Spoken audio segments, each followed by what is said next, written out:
Well, what we got over here are essentially the major techniques that you can use to find the volume of an object that's rotated about the X or the Y axis. And we're going to use what's called the shell method. So my goal today is to finish off 6.3 by doing a few more examples of these guys. Quick summary of what's going on. If you take a shape y equals f of x and you rotate it about the y axis, then this is your formula. And do notice that although you're rotating about the y axis, everything is in terms of x's. Now, if you change the game, if you take a curve like x equals f of y and you rotate it about the x axis, then everything's in terms of y. They're a kind of reverse symmetry, right? Rotating y, everything you do is in x's. Rotating x's, everything that you do is in terms of y's. And then these two guys here are really just an extension of these. So instead of a single curve being rotated about the x or y axis, we've now got the area between two curves. And the adjustment is quite minor. If you rotate about the y axis, it's still in x's, but you notice it's f of x, take away g of x. And if you do it in terms of y, f of y, take away g of y, the only thing you're likely maybe you screw up is that when you're doing this version, f of x is the top one and g of x is the bottom. When you're doing the guys that use y's, f of y is to the right and g of y is to the left. Now, if you screw this bit up, won't you get the same answer, but just negative that number? So you kind of know when you see negative 4 pi, because these are true three-dimensional objects. They do have a volume that is a number that exists, and so it has to be positive. So if you get negative 4 pi, you just switch it around to 4 pi, and you're, if that's the only thing you did wrong, you are good to go. So all I'm really wanting to do is pick up a couple more questions that have issues, except I can't remember which ones I've done and which ones I've not done. So I'm just going to pick a question, and hopefully we didn't do it yesterday. So question 6 involves a square root, which is this function. And it also has y equals 0, x equals 0, and x equals 1. And this question is going to be rotated about the y-axis. I don't recollect doing that one. Does that one seem new? Right, okay. So you know that they're a kind of shopping list. You start by doing a picture. And if it's something you can do without too much trouble, you just do it by hand. But if it's something that you think is going to be kind of awkward, which I suspect this one is, then you probably go to Desmos and let it do it for you. So that's what I'm going to do. Where am I? Here, Desmos. Okay, so the guy that we're going to do is y equals square root, which is this fella, 8 plus x squared.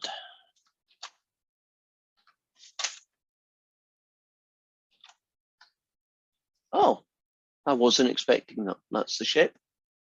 Now there's other things going on. There's a y equals 0, which I already know what that guy is, but there it goes.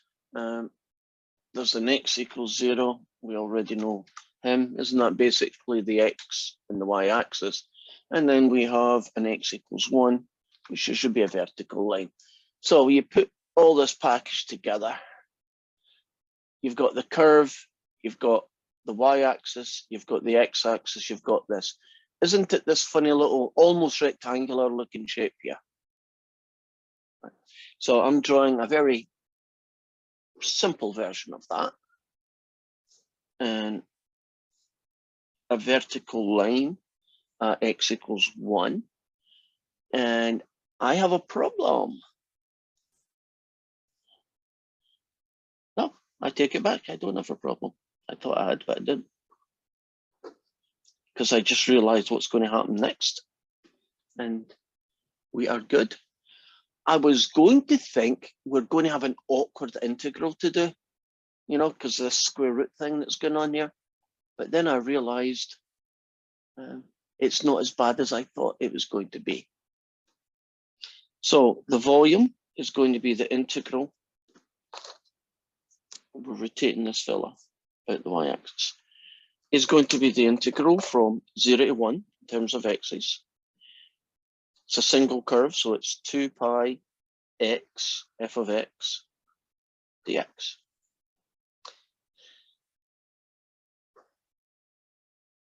It's going to be the integral from 0 to 1, stick the 2 pi dx, and this is why I thought there was going to be a problem, and then I realized actually there's not. What technique am I going to use to integrate this x square root of 8 plus x squared? Substitution. And who's the substitution going to be? 8 plus x squared. Agreed? And so when you differentiate, you get 2x. And when you do the crossover, you get that. And when you divide both sides by 2x, you get to isolate the dx. So we now have 2 pi, the integral of x. This guy becomes the square root of u. You then get 1 over 2x dx. That 2 can cancel with this 2, so that's going to leave me with a pi. That x is going to cancel that x, and that's going to leave me, oops, and I should have put in du there by mistake. We're going to get du. Okay, it's a much nicer integral than it was a while ago. Anything I need to do to this guy to make it so that I can integrate it? What will I do about the square root of u so that I can integrate it?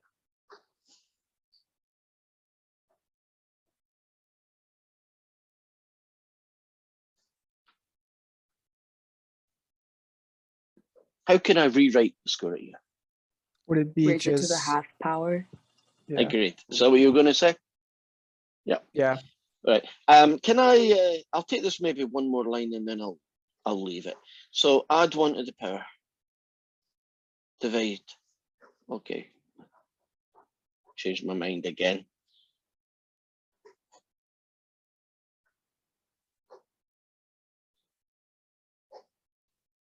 Stick it 2/3.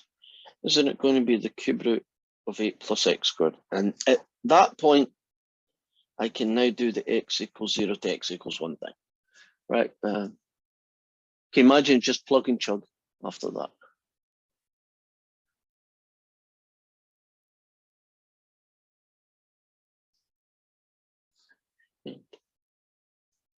Forgot to put that in there.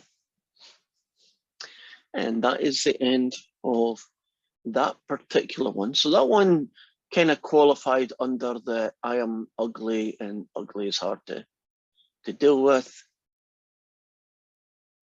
There's another one I want to do, and then we'll call this done. It's a fractional power one, and it's life. I found it. Here we go. For the final one, it's a version of question 12. And it's y equals x to the 3/2. Not a big deal. It's fractional power. There is a y equals 8.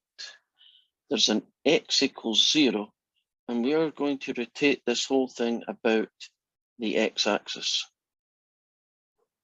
Now, if you go to Desmos, you'll find out that that's what y equals x to 3/2 looks like. If you put in a y equals 8, which is roughly there, and an x equals 0, which is basically the y-axis, then the region that you're going to rotate is this little region here that looks like an axe head. But it's going to be rotated about the x-axis. And there is an algebra problem that we have to deal with. When I do the volume, this guy goes from here to 8. So it's going to be 0 to 8, 2 pi y, f of y, dy. Excuse me. And you might be thinking, why are you doing all these things with y's in them when the function is clearly a function of x? The reason I have to do it is, aren't we rotating about the x-axis? And when you rotate about the x-axis, doesn't everything have to be in y's? Which now brings me to my problem. That is the curve, but that's not the curve the way I need it to be written. Don't I need the curve to be x equals some power of y? So that's your algebra problem. What is, if y is x to the 3/2, what is x equal to in terms of y? Would it be y to the 2/3? It would be. Cube root it. Yes, it would be that. That says 2/3, by the way. So let me show you. We started with this guy. And I'm going to use a technique that I call, as long as you do it to both sides, it's okay rule, which I use in every level of math I've ever done. So if you square both sides, are you happy that you get that? Can you imagine squaring both sides? That's the effect. Now, if you take the cube root of both sides, which is that, can you see why it's 2/3? Now, returning to our question, it now becomes the integral from 0 to 8 y times y to the 2/3 dy.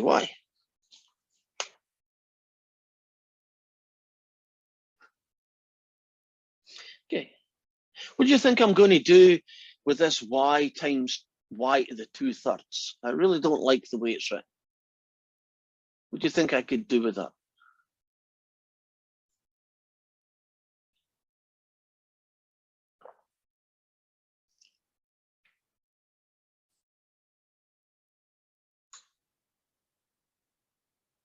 Algebraically, is there a way to combine them? They can both be combined into a single unit, which would be 5 over, or y to the 5/3. Agreed.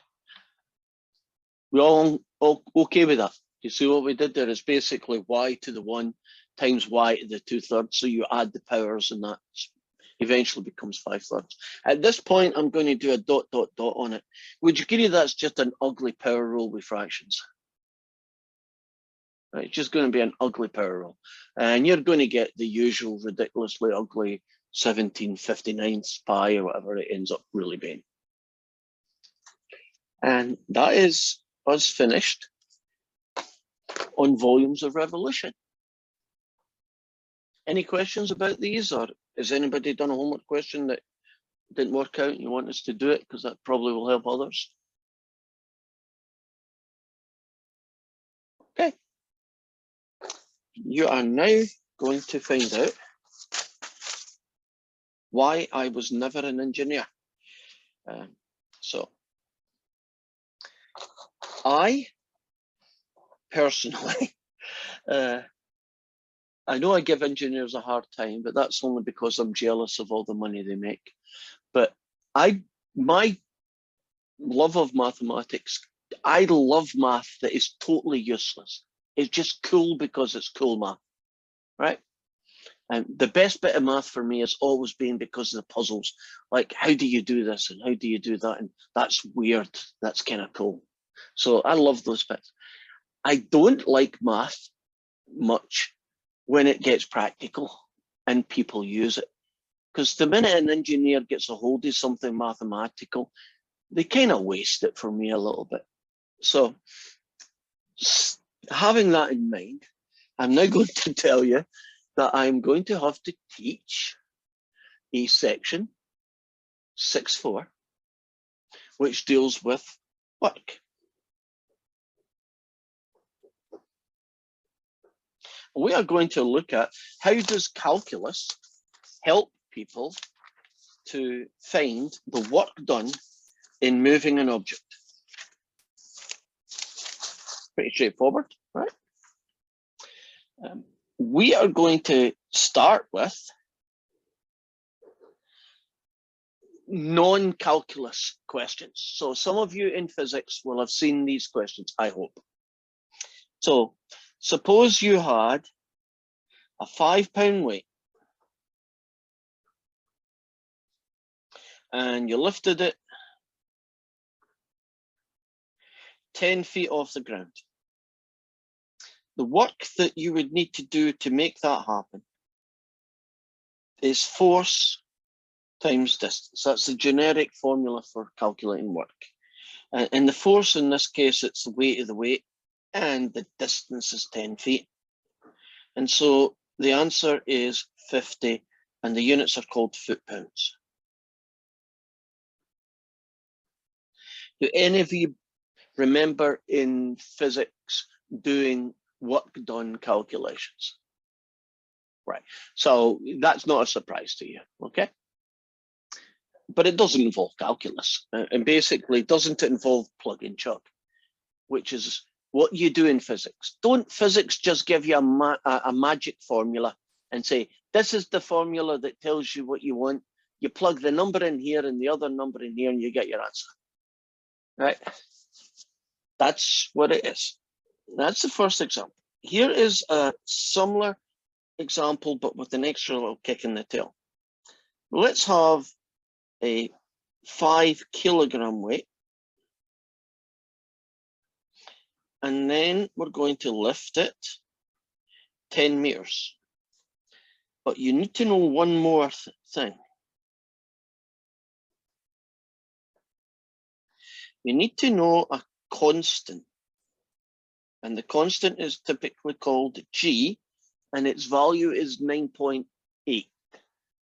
And since Sabrina smiled, she's going to tell us what is 9.8 and why is it called G. It's the pull of gravity on Earth. Right, it's the gravitational constant. And if you went to the moon, it might be 2.1. And if you went to some weird planet, it could be 201, right? Gravity is different in different places, right? It depends on, in our case, the Earth is 9.8. Now, if you want to do the work done in lifting a 5 kilogram weight, a distance of 10 meters, and you notice that these are metric units, the formula is a little bit different.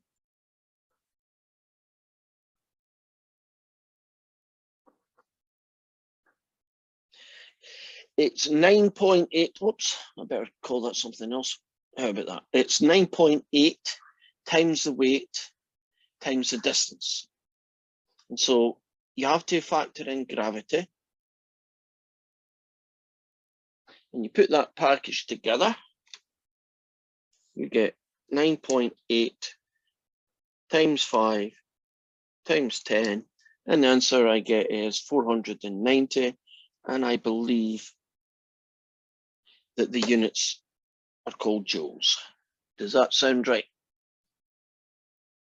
Units of work are in joules. I think they're also called Newton meters, aren't they?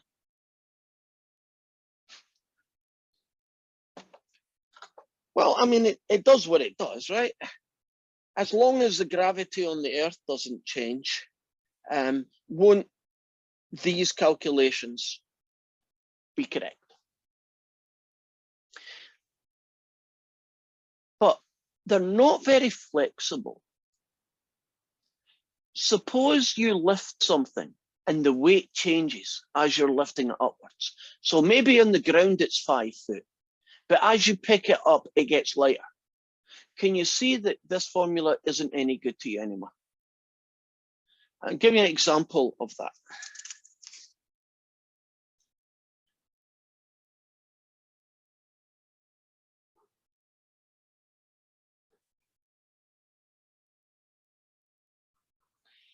Suppose you have a rocket and it's on the ground, and the rocket weighs, I don't know, 100 kilograms.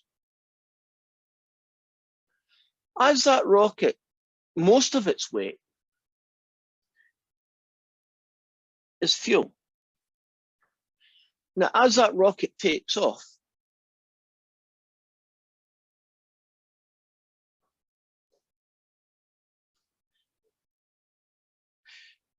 won't it burn fuel? So if you imagine how much work is being involved in moving that from the ground to say, I don't know, 1,000 meters,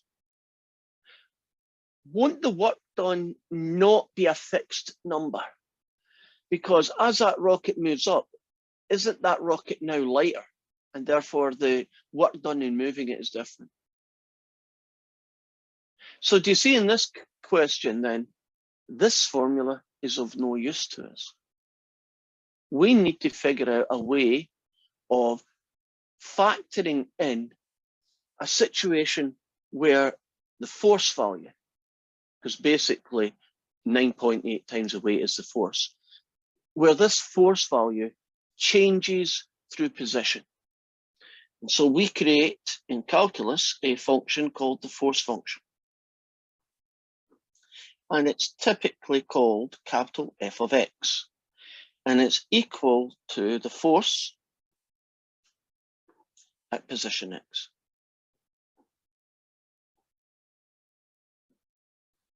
So let's suppose I have a force function. And this object, as it starts on the ground and moves up against whatever, happens to have a formula that looks something like this.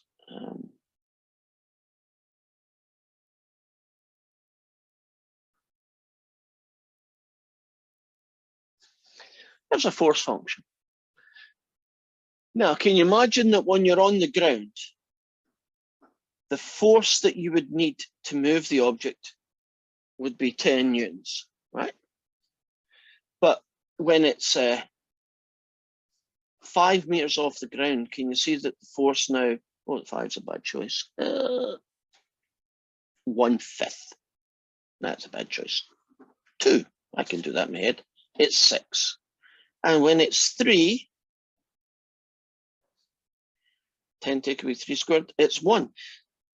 Aren't I modeling an object that as it moves upwards, its weight, for want of a better word, is less and less?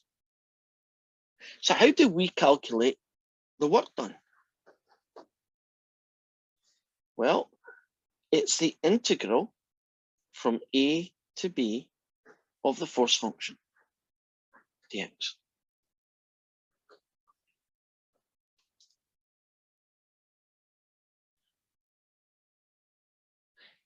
Isn't that amazingly simple? That the work done in moving an object from position A to position B is just the force function integral. So if you can find a formula for what the force acting on that object is at any given position X, integrating that function will now tell you the work done. So in this case here, let's suppose it started at 0, right? And it finished at 3, right? Let's see how much work that would take. Well, it'd be the integral from 0 to 3 of 10 take away x squared.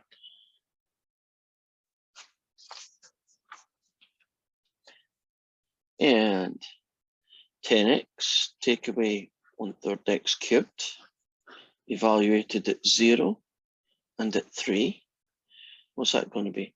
30 take away 9 minus a whole load of zeros. There you go. 21 joules.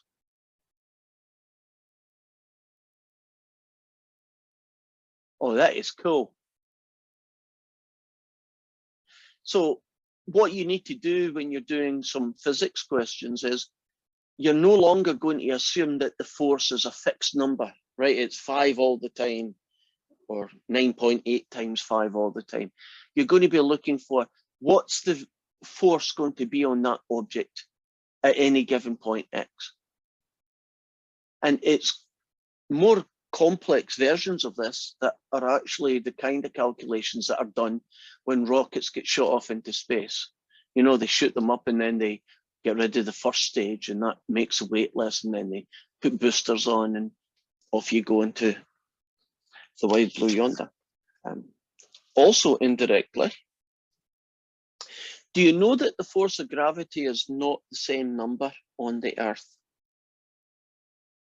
Did you know that? It's minute, but the force of gravity when you're in the top of Mount Everest is slightly less than when you're on ground level. In fact, it doesn't the force of gravity weaken the further away from the center of the Earth you get. Okay. So in normal physics, we don't pay much attention to that because the number is so different, you know, so similar, it doesn't matter the difference. But can you imagine when a spaceship takes off, once it's a couple of 100 miles above the surface, won't the force of gravity be noticeably different? And once it's 1,000 miles beyond the surface, won't it almost be zero if there was nothing else in the way, like the moon? Oh, kind of cool, but not my forte, something I'm not that comfortable with. So let's pick a question. This is a version of question 3. They have a variable force, they call it.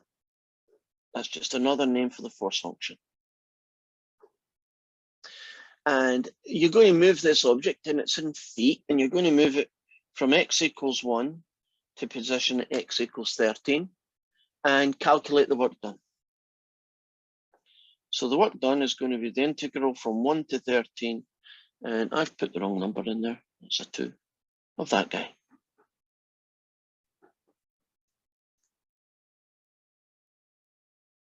Now, how are you going to calculate that? It doesn't really matter that that came from physics or engineering or anything. Don't you just add 1 to the power and divide by the new power and evaluate it at x equals 1 and x equals 13. And now I'm going to break one of my rules.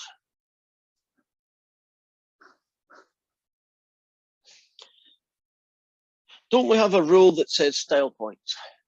And the rule for style points is make it look like the original. Would you agree that this looks just like the original? So typically this would be the correct answer, especially if you wanted to put a plus C next to it.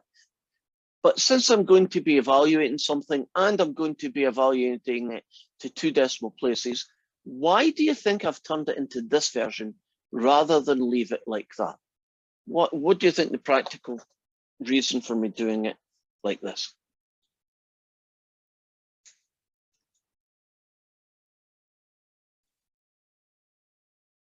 It's easier to understand. It's easier to like write down a calculator.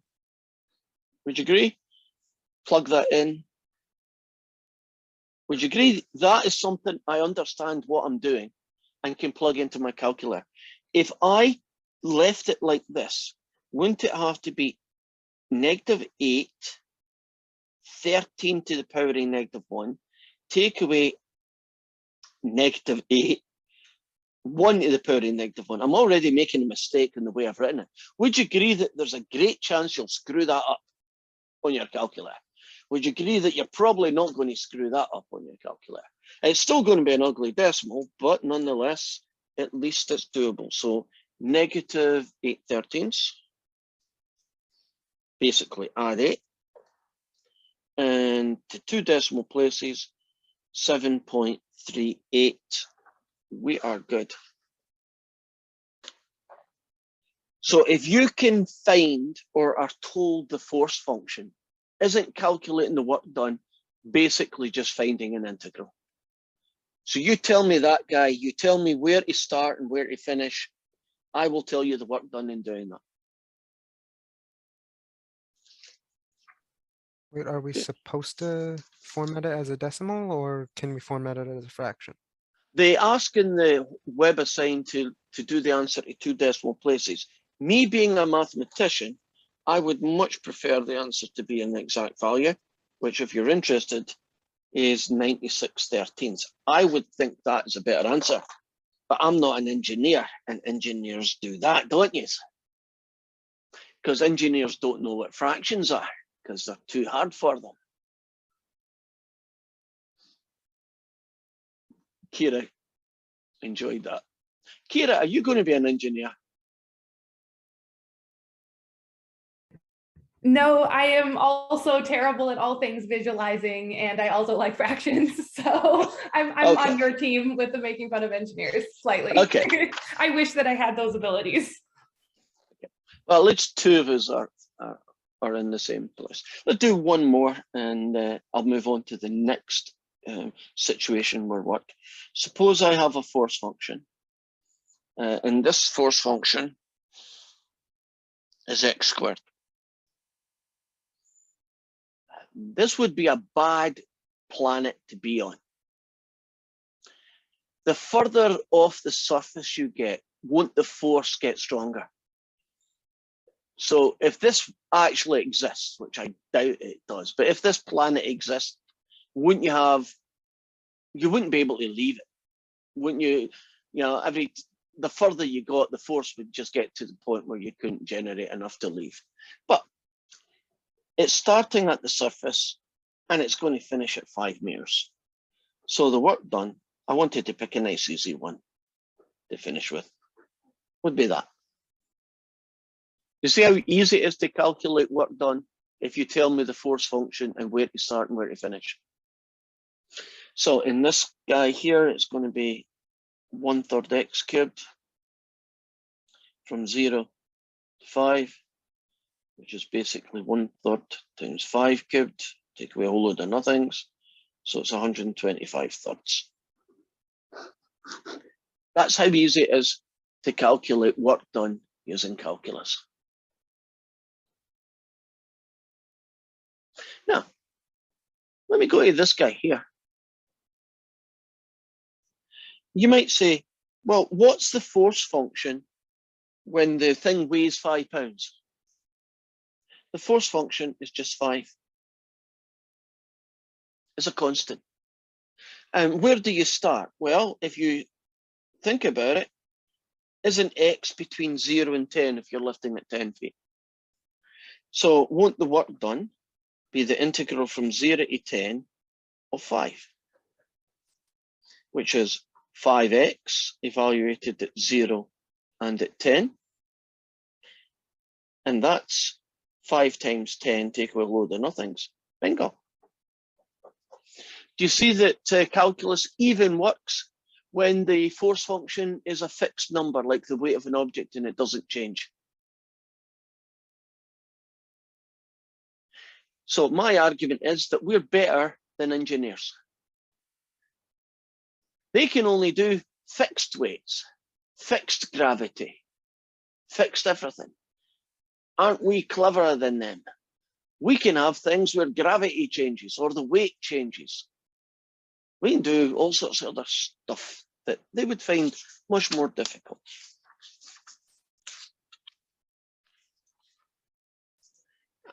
The next one is question 4. This is going to be my version of question 4. What we're looking at here is position, which is x in meters, and vertically the force function. What force do you need to apply on the object, right, at that given position? And it's going to be a shape that looks something like this. And this guy here is going to be at 4. This guy here is going to be at 10.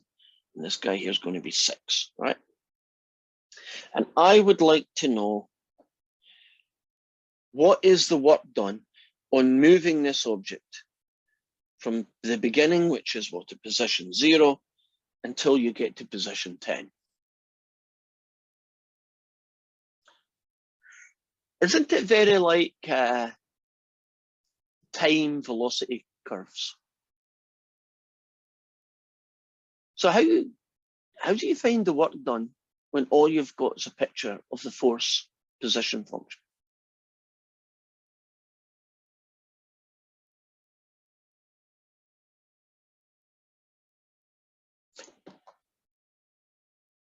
Geometrically, what is the work done? It's force times distance. Oh, Right. So, weird. which makes it the area under that curve then, doesn't it? And so if you want to know what the work done in moving an object position x with a given force at any given point, you just need to find this area. Isn't that the integral? I know we won't call it this case because it's just going to be a triangle. So what that is what, a half of 4 times 6, and then 6 times 6. So that would be 12, add 36, 48, and what the units, joules. Are you okay with that? That the area under a position force curve is the work done. If I wanted to know the work done in moving it from position 4 to x is 10, wouldn't it just be this rectangle?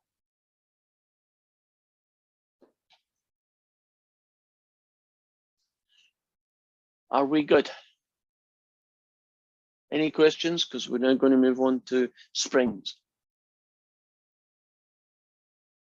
Okay.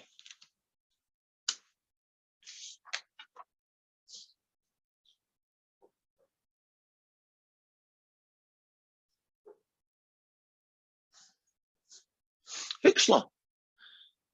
Anybody ever heard of Hooke's law?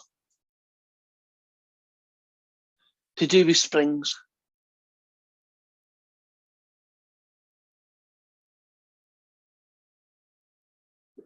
Nobody? Okay, right.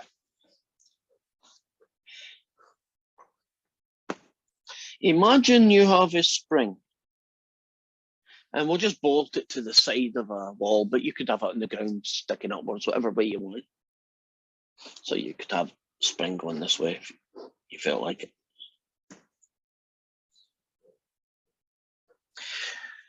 A spring has what's called its natural distance or natural length.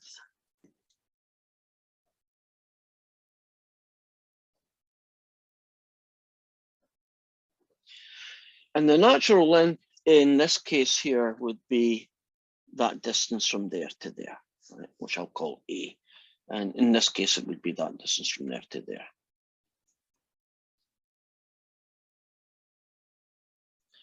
And what Hooke law tells us is that the force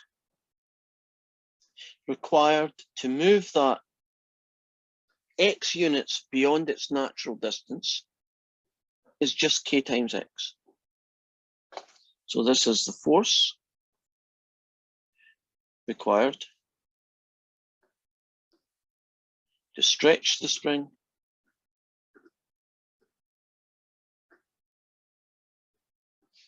x units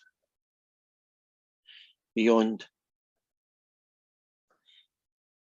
its natural length or position is that guy. Where k is a constant that depends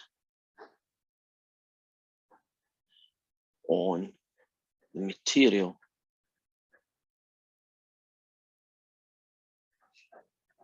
the spring is made from.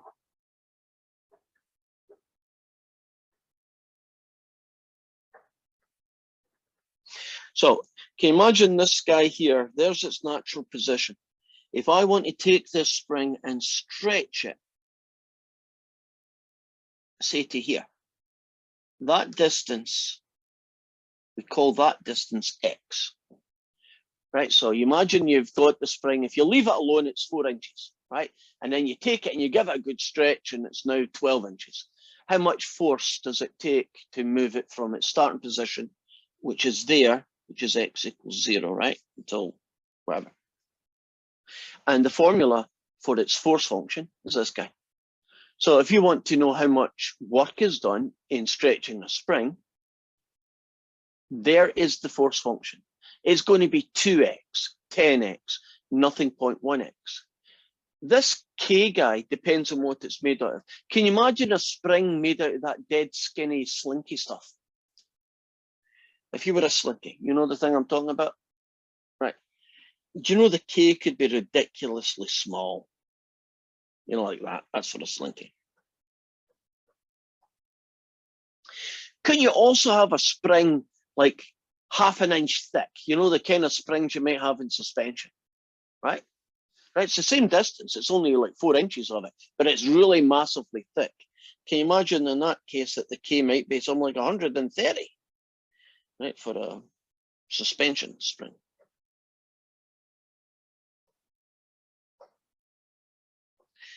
Does it make sense that if you've got a slinky, it doesn't require too much work to stretch it another foot? If you had a blinking big, heavy duty suspension spring, wouldn't it take a lot of work to stretch it a foot? And so that's basically what the K is factoring in, how hard it is to move that spring. And so we're going to be dealing with calculating work done in moving springs. Isn't that how suspension works? Don't they use springs on old suspensions at least? And wasn't the idea of the spring was that it would take the force of the movement and it would slow it down so it wasn't so vigorous a movement? And basically Hooke's law allows us to figure out what numbers are associated with that, because it's important that you do that. Don't quote me on this because I could well be wrong, but I believe Hooke was definitely British, and I think he might have been Scottish. And I hope he is Scottish, because all the best mathematicians are Scottish, except for Newton, who actually invented calculus, who was English. But apart from him. Okay, I think this is a good point. Everybody should have got the report. Check for mistakes. Send me anything that you think's not right and I will double check it. If you didn't get a report, send me an email with the email you'd like me to use, because maybe it was just the email I've got, it's not a good